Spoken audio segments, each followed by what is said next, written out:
Топеры для торта всегда остаются актуальными. В этом выпуске я покажу новый способ изготовления большого бокового топпера.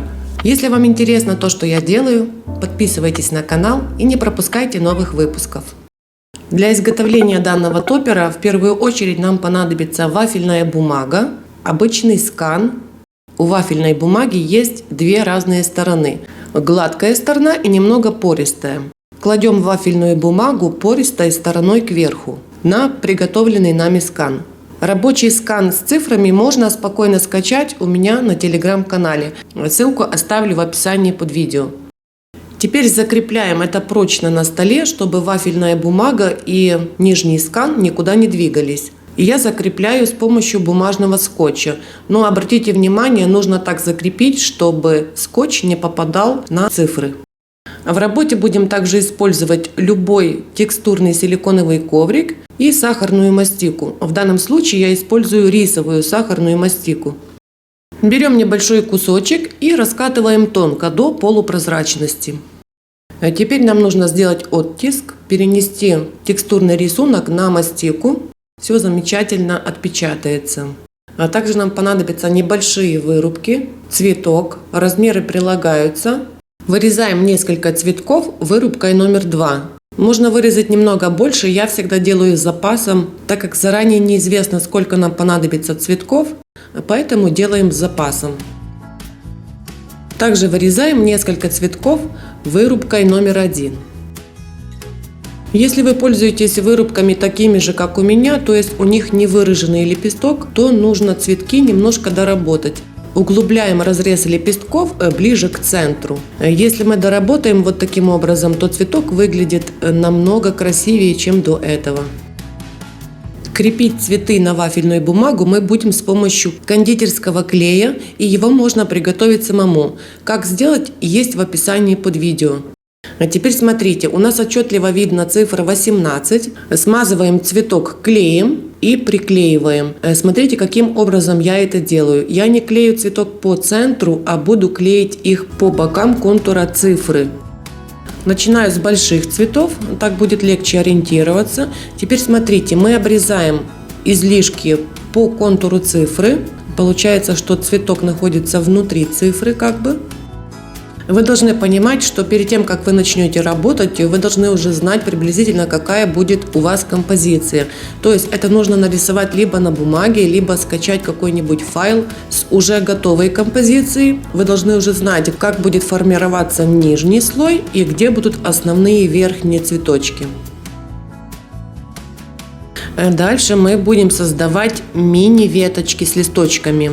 Поэтому раскатываем тоненькую ниточку из мастики и разрезаем еще на несколько отрезков. Кончики отрезков также утончаем и крепим. Здесь нужно использовать очень тонкую кисточку. И вот как вы кисточкой проводите, делаете мазок клеем, вот на том же месте нужно приклеить этот отрезок. Таким образом подклеиваем отрезки, то есть веточки как бы, по всей композиции цифры. Веточки у нас все разной длины и толщины, то есть смотрите, подбирайте на усмотрение, где-то меньше, где-то больше, и изгибы также отличаются друг от друга.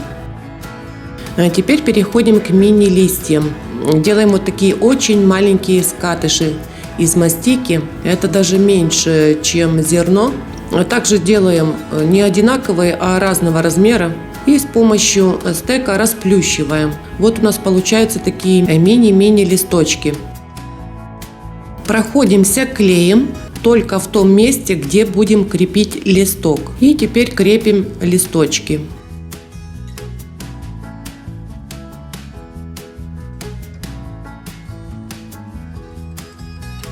Вот у нас получается такая маленькая мини-веточка. Во время процесса все время следите, что за контуры цифры заходить нельзя. Теперь будем делать основу для топпера, на чем и будет соответственно держаться весь этот топпер. Для работы нам понадобится экструдер. Выдавливаем длинный жгутик, берем насадку круг номер 2. Так, чтобы его хватило обклеить хотя бы одну цифру. Проходимся клеем по контуру цифры. Сначала сделаем единицу, смазываем клеем края цифры. И теперь на то же место кладем наш жгутик, приклеиваем жгутик, делаем ободок для цифры.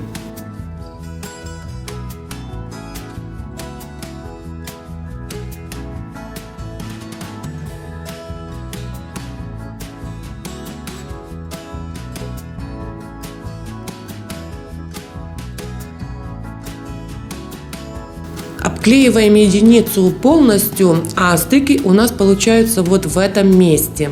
Мы потом эти стыки будем закрывать цветами второго ряда. И также обклеиваем контуры восьмерки.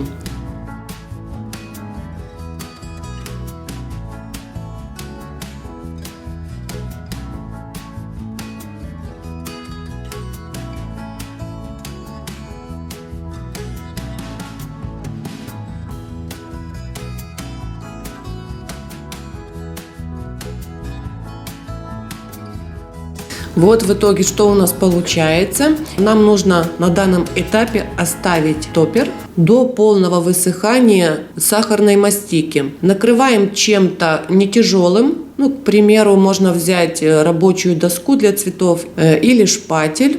Прикладываем вот так и теперь оставляем до того момента, пока мастика полностью не высохнет. Вот, пожалуйста, посмотрите, все ровненько, без дефектов. Мастика у нас затвердела, и у нас получается устойчивый, красивый топпер. Теперь что остается? Вырезать цифру 18.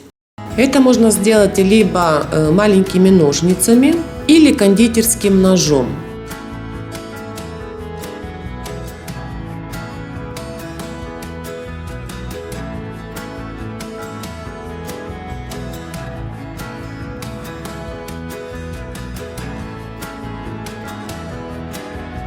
Теперь нам нужно прикрыть стыки.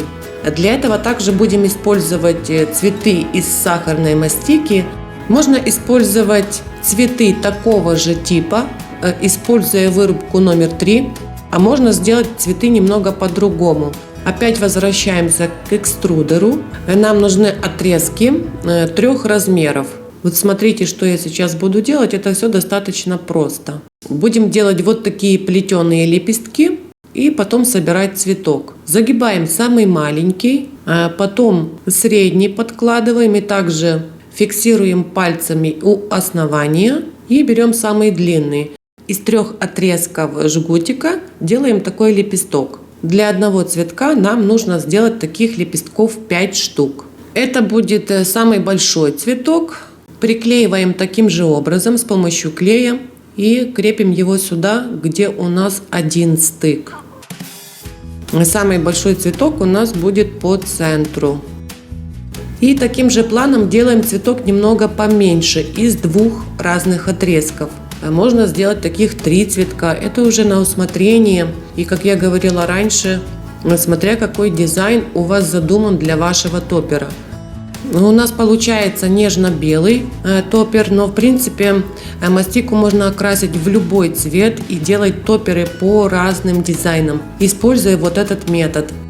Для моего торта этот топпер должен быть слегка розоватым, поэтому я еще подтонирую немножко его светло-светло-розовым. Такие топперы можно делать заранее и хранить в пакете либо в контейнере. И самое главное, что эти топперы очень легкие, но очень прочные. Надеюсь, что вам моя идея очень понравится и пригодится. Напоминаю, что вся нужная информация есть также в описании под видео. Я вам желаю всего хорошего и до встречи в следующем выпуске.